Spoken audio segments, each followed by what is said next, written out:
राधा वल्लभ श्री हरिवंश, राधा वल्लभ श्री हरिवंश। नारायणं नमस्कृत्यं नरं चैव नरोत्तमं देवी सरस्वती व्यासं ततो जयमुदीरये। राधा मेरी माती है, पिता मेरे घनश्याम, इन दोनों की चरणों में मेरा कोटि कोटि प्रणाम। ओम श्री परमात्मने नमः।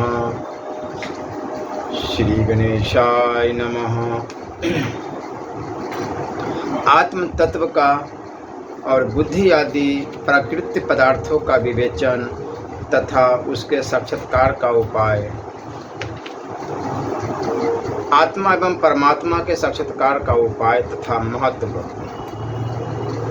मनु जी कहते हैं, बृहस्पति, अविनाशी परमात्मा से आकाश, आकाश से वायु, वायु से अग्नि, अग्नि से जल और जल से यह पृथ्वी उत्पन्न हुई है। इस पृथ्वी में ही संपूर्ण पार्थिव जगत की उत्पत्ति होती है।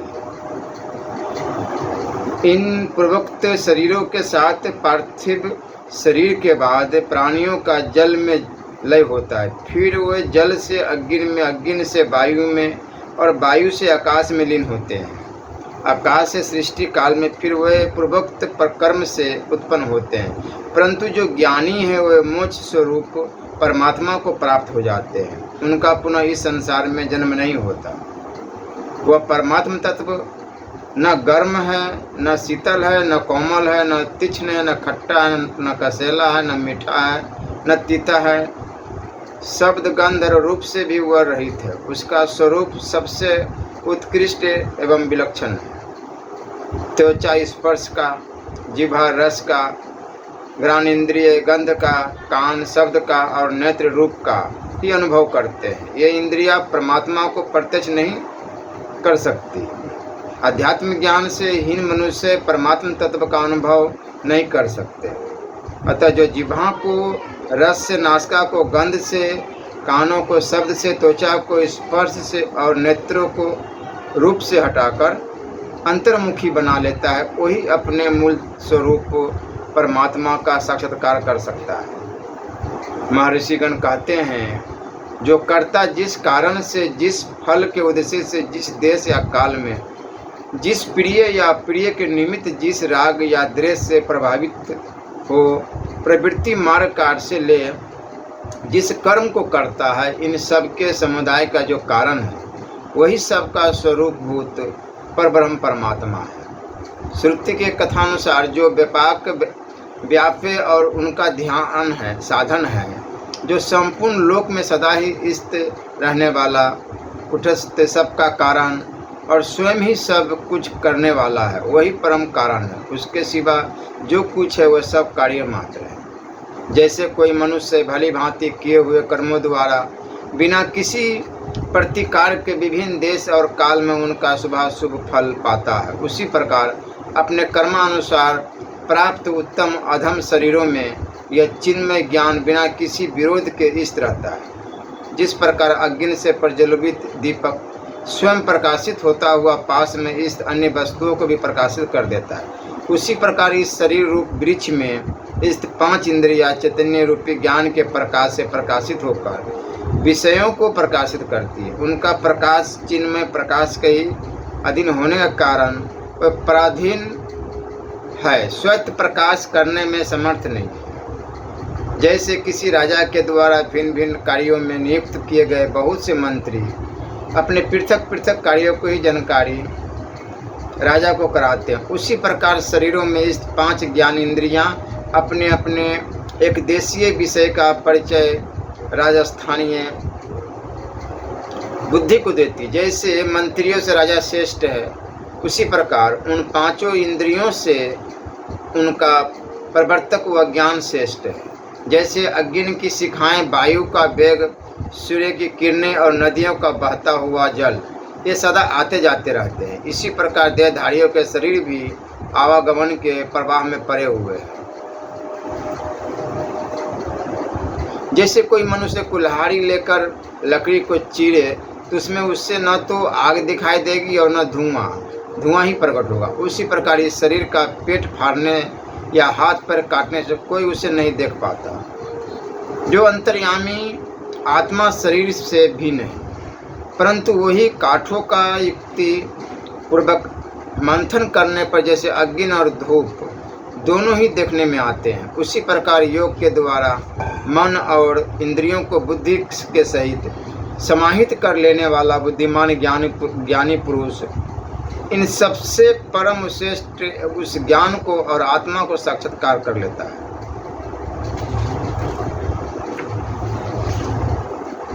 जैसे स्वप्न में मनुष्य अपने शरीर के कटे हुए अंग को अपने से अलग और पृथ्वी पर पड़ा देखता है, उसी प्रकार 10 इंद्रिय, 5 प्राण तथा मन और बुद्धि, इन 17 तत्वों के समुदाय का अभिमानी शुद्ध मन और बुद्धि वाला मनुष्य शरीर को अपने से पृथक जाने। जो ऐसा नहीं जानता वही एक शरीर से दूसरे शरीर में जन्म लेता रहता है।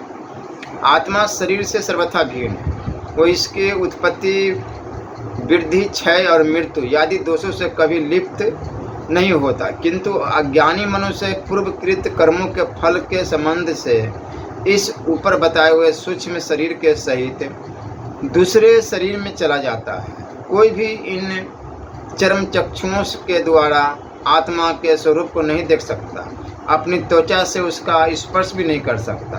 भाव यह है कि इंद्रियों द्वारा आत्मा को जानने का कोई कार्य नहीं किया जा सकता। वह इंद्रियां उसे नहीं देखती, पर वह आत्मा उन सबको देखता है।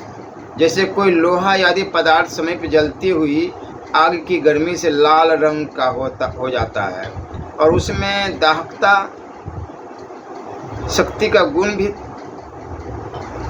आ जाती है, परंतु वह सबसे उससे वास्तविक आंतरिक रूप और गुण को धारण नहीं करता। उसी प्रकार आत्मा का स्वरूप चैतन्य मात्र इंद्रियादि के समूह शरीर में दिखाई देता है, किंतु उनका समुदायभूत शरीर वास्तव में चेतन नहीं होता एवं समीपस्थ वस्तु का जैसा रूप होता है वैसा ही रूप उस अज्ञान का भी प्रतीत होने लगता है।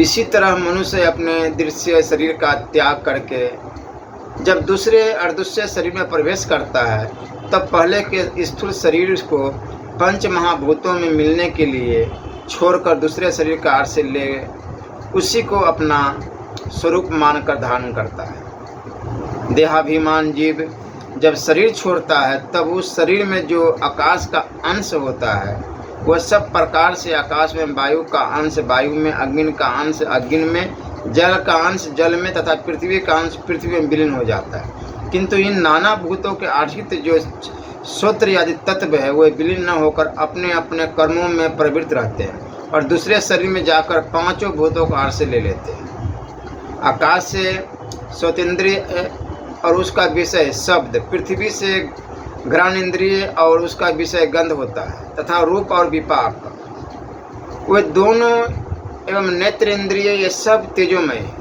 स्वेद एवं रस और रसना इंद्रिय ये जल के आश्रित है एवं स्पर्श करने वाली इंद्रिय और स्पर्श यह वायु स्वरूप है।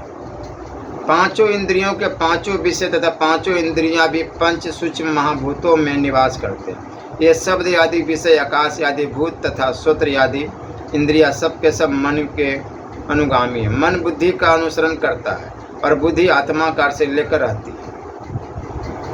जब जीवात्मा अपने कर्मों द्वारा उपार्जित नवीन शरीर में स्थित होता है उस समय वह पहले जो शुभाशुभ कर्म किए हुए हैं उन्हीं का फल प्राप्त करता है। जैसे जंतु जल के अनुकूल प्रवाह का अनुसरण करते हैं, उसी प्रकार पूर्वकृत अच्छे और बुरे कर्म मन का अनुगमन करते हैं, अर्थात मन के द्वारा फल प्रदान करते हैं। जैसे शीघ्रगामी नौका पर बैठे हुए पुरुष की दृष्टि में पार्श्ववर्ती वृक्ष पीछे की ओर वेग से भागते हुए दिखाई देते हैं, उसी प्रकार कुटस्थ निर्विकारी आत्मा बुद्धि के विकार से विकारवान सा प्रतीत होता है एवं जैसे चश्मे या दूरबीन से महीन अक्षर मोटा दिखता है और छोटी आकृति बहुत बड़ी दिखाई देती है। उसी प्रकार सूक्ष्म आत्म तत्व भी बुद्धि विवेक समूह शरीर से संयुक्त होने के कारण शरीर के रूप में प्रतीत होने लगता है तथा जैसे स्वच्छ दर्पण अपने मुख का प्रतिबिंब दिखा देता है, उसी प्रकार शुद्ध बुद्धि में आत्मा के स्वरूप की झांकी उपलब्ध होती है। शरीर इंद्रिय मन और बुद्धि से अतिरिक्त आत्मा की नित्य सत्ता का प्रतिपादन मनुजी कहते हैं बृहस्पति बुद्धि के साथ तद्रूप हुआ जो जीव नामक चेतन तत्व है वह इंद्रियों द्वारा दीर्घ काल तक पहले के भोगे हुए विषयों का कालांतर में स्मरण करता है। यद्यपि उस समय उन विषयों का इंद्रियों से संबंध नहीं है, उनका संबंध विच्छेद हो गया है, तो वो भी बुद्धि में संस्कार रूप से अंकित है, इसलिए उनका स्मरण होता है। इससे बुद्धि के अतिरिक्त उसके प्रकाश के चेतन की सत्ता स्वतः सिद्ध हो जाती है। वह एक समय अथवा अनेक समयों में भूत और भविष्य के संपूर्ण पदार्थों की जो इस जन्म में या दूसरे जन्म में देखे गए हैं सामान्य रूप से अपेक्षा नहीं करता, अर्थात उन्हें प्रकाशित ही करता है तथा परस्पर विलग न होने वाली तीनों अवस्थाओं में विचरता रहता है। अतः वह सबको जानने वाला साक्षी सर्वोत्कृष्ट देह का स्वामी आत्मा एक है।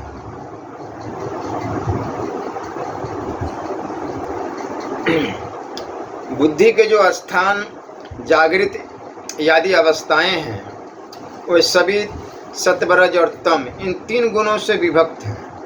इन अवस्थाओं से संबंधित जो सुख दुख आदि गुण हैं वे परस्पर विलक्षण हैं। उन सब को वह आत्मा बुद्धि के संबंध से अनुभव करता है। इंद्रियों में भी उस जीवात्मा का आवेश उसी प्रकार होता है जैसे काठ में लगी हुई आग में वायु का, अर्थात वायु जैसे अग्नि में प्रविष्ट होकर अग्नि को उद्दीप्त कर देती है, इसी प्रकार आत्मा इंद्रियों को चेतना प्रदान करता है।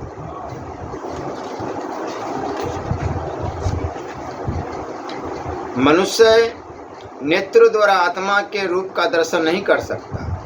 त्वचा नामक इंद्रिय उसका स्पर्श नहीं कर सकती क्योंकि वह इंद्रियों की भी इंद्रिय अर्थात उनका प्रकाशक है। उस आत्मा के स्वरूप का सर्व इंद्रियों के द्वारा श्रवण नहीं हो सकता क्योंकि वह शब्द रहित है।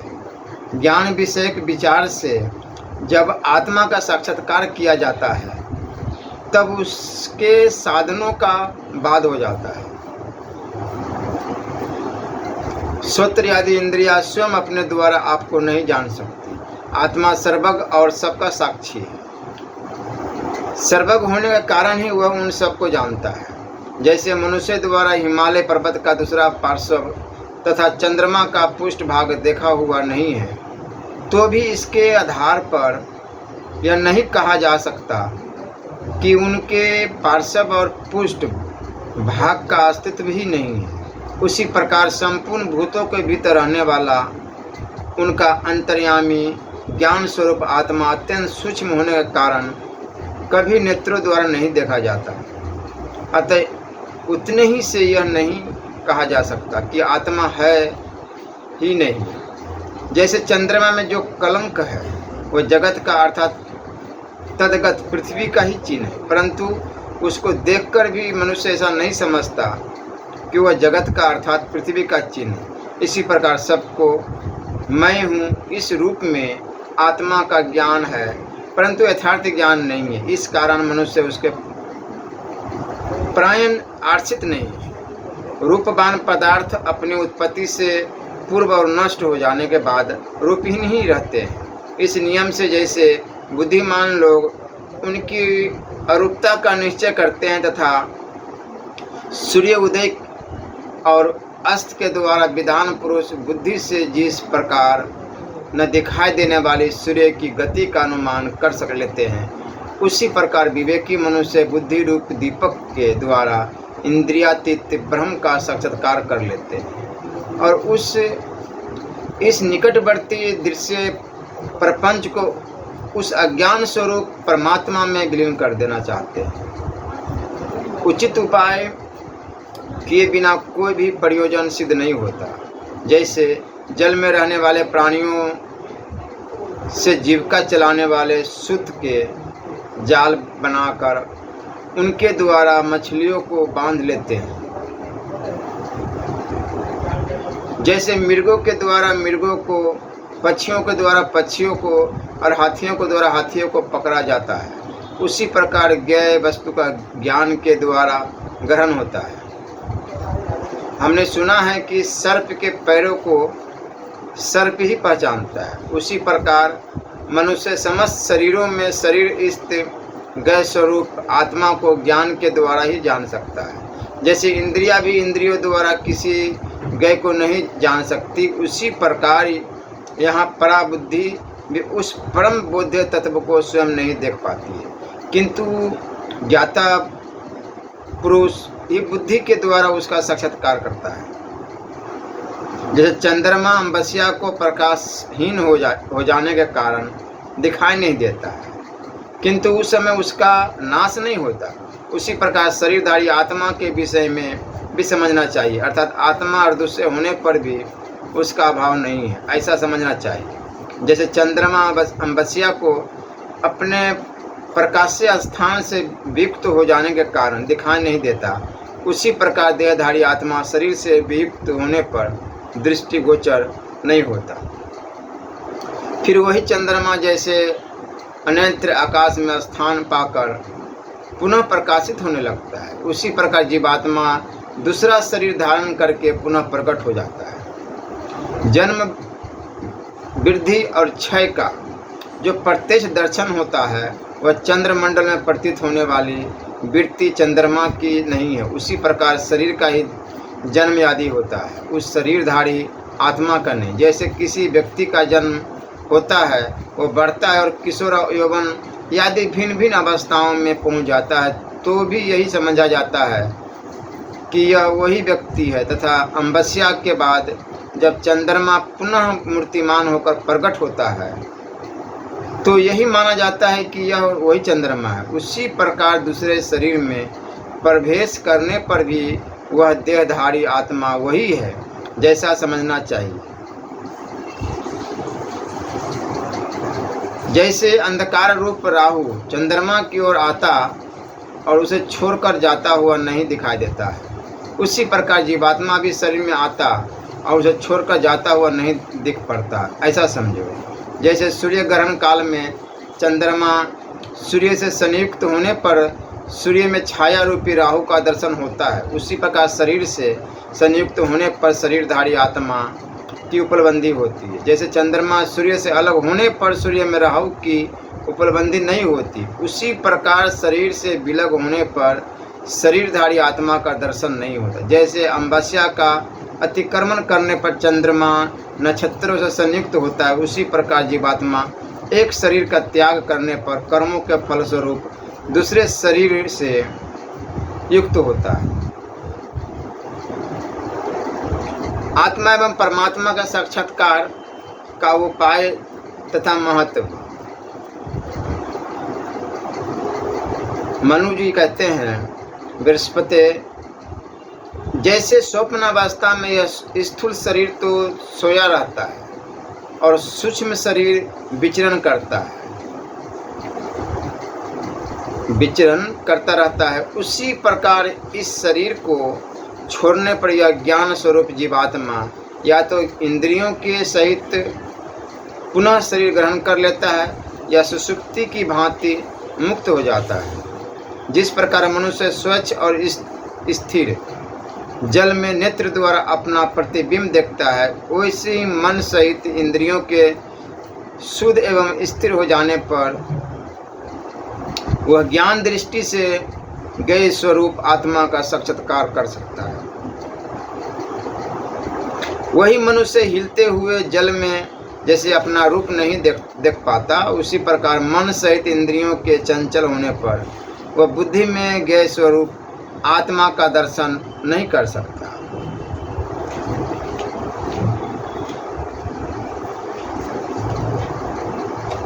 अविवेक से बुद्धि भ्रष्ट हो जाती है और उस भ्रष्ट बुद्धि से मन राग आदि दोषों में फंस जाता है। इस प्रकार मन के दूषित होने से उसके अधीन रहने वाली 5 ज्ञान इंद्रियां भी दूषित हो जाती है। जिसको अज्ञान से ही तृप्ति प्राप्त हो रही है, वह मनुष्य विषयों के अगाध जल में सदा डूबा रहकर भी कभी तृप्त नहीं होता। वह जीवात्मा प्रारब्धाधीन हुआ विषय भोगों की इच्छा के कारण बारंबार इस शरीर में, इस संसार में आता और जन्म ग्रहण करता है। पाप के कारण ही संसार में पुरुष को तृष्णा का अंत नहीं होता। जब पापों की समाप्ति हो जाती है तभी उसकी तृष्णा निवृत्त हो जाती है। विषयों के संसर्ग से सदा उन्हीं में रचे पचे रहने से तथा मन के द्वारा साधन के विपरीत भोगों की इच्छा रखने से पुरुष को परब्रह्म परमात्मा की प्राप्ति नहीं होती। पाप कर्मों का क्षय होने से ही मनुष्य के अंतःकरण में ज्ञान का उदय होता है।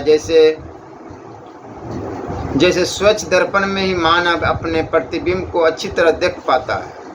विषयों की ओर इंद्रियों के फैले रहने से ही मनुष्य दुखी होता है और उन्हीं को संयम में रखने से सुखी हो जाता है। इसलिए इंद्रियों के विषयों से बुद्धि के द्वारा अपने मन को रोकना चाहिए। इंद्रियों से मन श्रेष्ठ है और मन से बुद्धि श्रेष्ठ है और बुद्धि से ज्ञान श्रेष्ठ है और ज्ञान से प्रापर परमात्मा श्रेष्ठ है। अव्यक्त परमात्मा से ज्ञान प्रसारित हुआ है, ज्ञान से बुद्धि और बुद्धि से मन प्रकट हुआ है। वह मन ही श्रोत्र आदि इंद्रियों से युक्त होकर शब्द आदि विषयों का भली भांति अनुभव करता है। जो पुरुष शब्द आदि विषयों को, उनके आर्षभूत संपूर्ण व्यक्त तत्व को, स्थूल भूतों और प्राकृतिक गुण समुदायों को त्याग देता है, अर्थात उनसे संबंध विच्छेद कर लेता है, वह उन्हें त्याग कर अमृत स्वरूप परमात्मा को प्राप्त हो जाता है। जैसे सूर्य उदित होकर अपनी किरणों को सब ओर फैला देता है और अस्त होते समय उन समस्त किरणों को अपने भीतर ही समेट लेता है।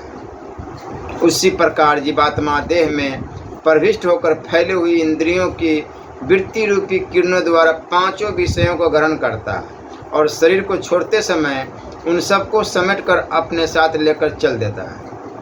जिसने प्रवृत्ति प्रधान पुण्य पापमय कर्म का आश्रय लिया है, वह जीवात्मा कर्मों द्वारा कर्म मार्ग पर बारंबार लाया जाकर, अर्थात संसार चक्र में भरमाया जाकर सुख दुख रूप कर्म फल को प्राप्त होता है।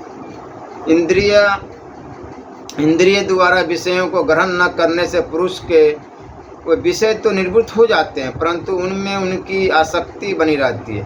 परमात्मा का साक्षात्कार कर लेने पर पुरुष की वह आसक्ति भी दूर हो जाती है।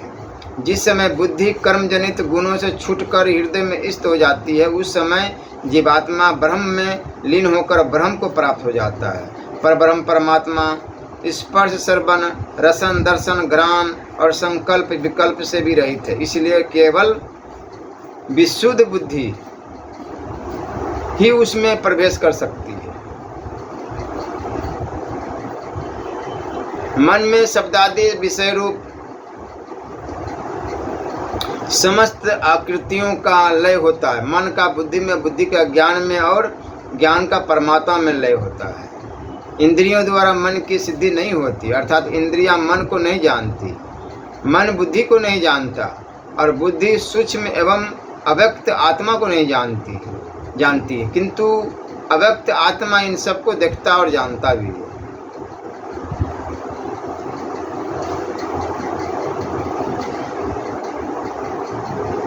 मनु जी कहते हैं कि बृहस्पति, जब मनुष्य पर कोई ऐसा शारीरिक या मानसिक दुख आ पड़े जिसके रहते हुए साधन करना अशक्त हो जाए, तब उस दुख का चिंतन करना छोड़ दे। दुख को दूर करने के लिए सबसे अच्छी दवा यही है कि उसका चिंतन छोड़ दिया जाए, क्योंकि चिंतन करने से वह सामने आता है, अधिकाधिक बढ़ता ही रहता है। अतः मानसिक दुख को बुद्धि एवं विचार द्वारा तथा शारीरिक कष्ट को औषधियों द्वारा दूर करें। यही विज्ञान की सामर्थ्य है, जिससे मनुष्य दुख में पड़ने पर बच्चों के समान बैठकर रोए नहीं। यौवन रूप जीवन, धन संग्रह, आरोग्य और प्रियजनों का समागम, ये सब अनित्य है। विवेकशील पुरुषों को इनमें आसक्त नहीं होना चाहिए। जो दुख सारे देश पर है, उसके लिए किसी एक व्यक्ति को शोक नहीं करना चाहिए। यदि उसे टालने का कोई उपाय दिखाई दे तो शोक न करके उस दुख के निवारण का प्रयत्न करना चाहिए। इसमें संदेह नहीं कि जीवन में सुख की अपेक्षा दुख ही अधिक है। जो पुरुष विषयों में अधिक आसक्त होता है वह मोहवश मरण रूप अप्रिय कष्ट भोगता है। जो मनुष्य सुख और दुख दोनों को छोड़ देता है वह अक्षय ब्रह्म को प्राप्त होता है। अतः वे ज्ञानी पुरुष कभी शोक नहीं करते। विषयों के उपार्जन में दुख है, उनकी रक्षा में भी तुम्हें सुख नहीं मिल सकता, और दुख से ही उनकी उपलब्धि होती है। अंत उनका नाश हो जाए तो चिंता नहीं करनी चाहिए। बृहस्पति जी कहते हैं कि तुम्हें ज्ञात होना चाहिए कि गए रूप में परमात्मा से ज्ञान प्रकट होता है और मन ज्ञान का गुण कार्य है। जब वह ज्ञान इंद्रियों से युक्त होता है तब बुद्धि और कर्मों में प्रवृत्त होती है। जिस समय बुद्धि कर्म संस्कारों से रहित होकर हृदय में स्थित हो जाती है, उसी समय ध्यान योग जनित समाधि के द्वारा ब्रह्म का भलीभांति ज्ञान हो जाता है। अन्यथा जैसे जल की धारा पर्वत के शिखर से निकलकर ढाल की ओर बहती है, उसी प्रकार यह गुणवती बुद्धि अज्ञान के कारण परमात्मा से नियुक्त होकर रूप आदि गुणों की ओर बहने लग जाते हैं। परंतु जब साधक सबके आदिकरण निर्गुण ध्यान तत्व को ध्यान द्वारा अंतकरण में प्राप्त कर लेता है, तब कसौटी पर कसे हुए स्वर्ण के समान ब्रह्म के यथार्थ स्वरूप का ज्ञान होता है।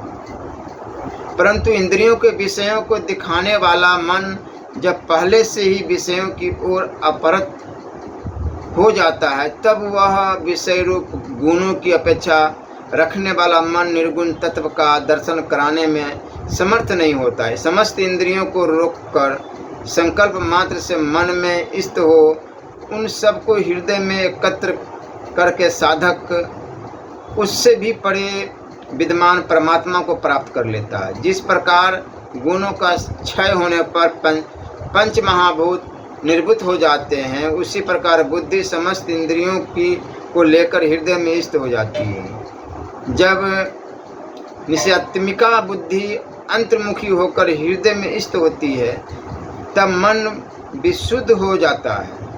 शब्द आदि गुणों से युक्त इंद्रियों के संबंध से उन गुणों से घिरा हुआ मन जब ध्यान जनित गुणों से संपन्न होता है, तब उन समस्त गुणों को त्याग कर निर्गुण ब्रह्म को प्राप्त हो जाता है। उस अव्यक्त ब्रह्म का बोध कराने के लिए इस संसार में कोई योग दृष्टांत नहीं है। जहाँ वाणी का व्यापार ही नहीं, उस वस्तु को कौन वर्णन का विषय बना सकता है। इसलिए तप से, अनुमान से, सम आदि गुणों से, जातिगत धर्मों के पालन से तथा शास्त्रों के स्वाध्याय से अंतकरण को विशुद्ध करके उसके द्वारा परब्रह्म को प्राप्त करने की इच्छा करे। उक्त तपस्या आदि गुणों से रहित मनुष्य बाहर रहकर ब्रह्म मार्ग का ही अनुसरण करता है।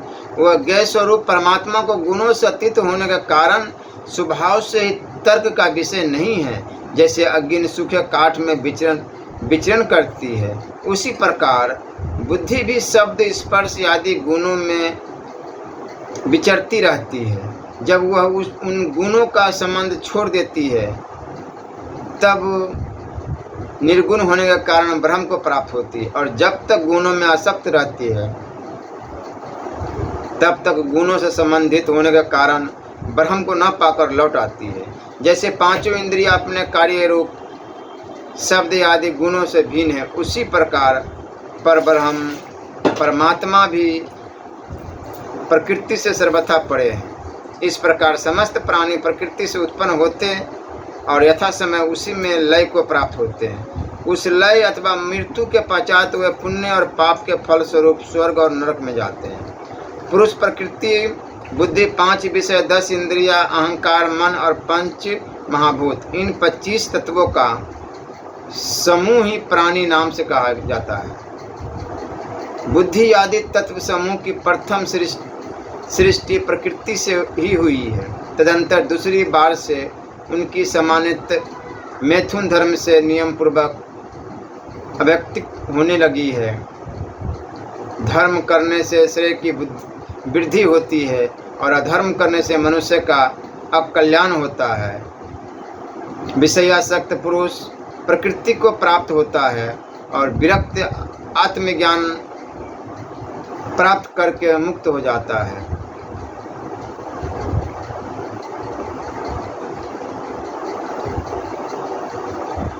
श्री राधा वल्लभ लाल की जय।